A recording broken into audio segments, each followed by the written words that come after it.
the large language models that exist, in all of us. And it's arguably the most powerful LLM that exists today, as I know technologically. And then the third part is the community intelligence.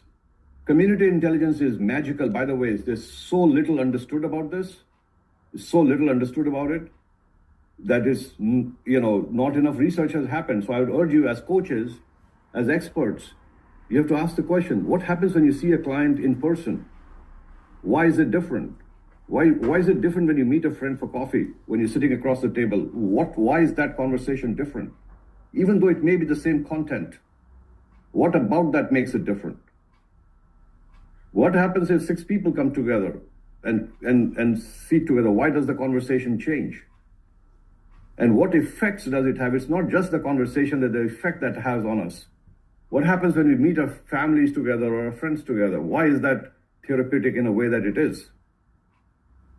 So these are fundamental research questions and part of the innovation, because we have just started the journey to what I call innovation, a disruption, and this is innovation in intelligence.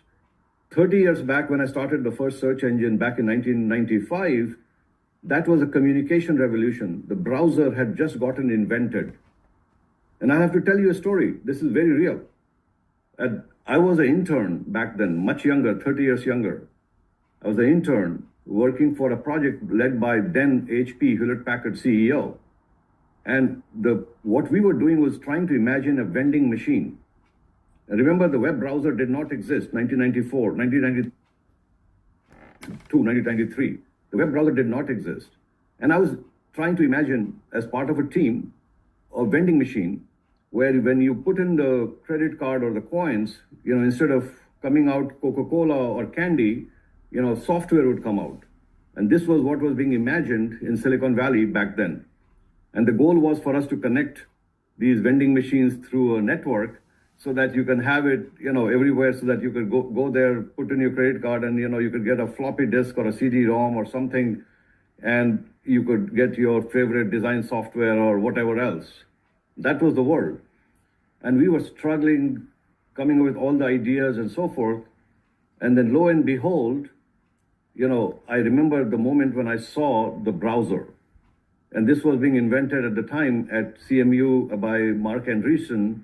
And the browser, when I saw, I had the instant reaction that is the vending machine.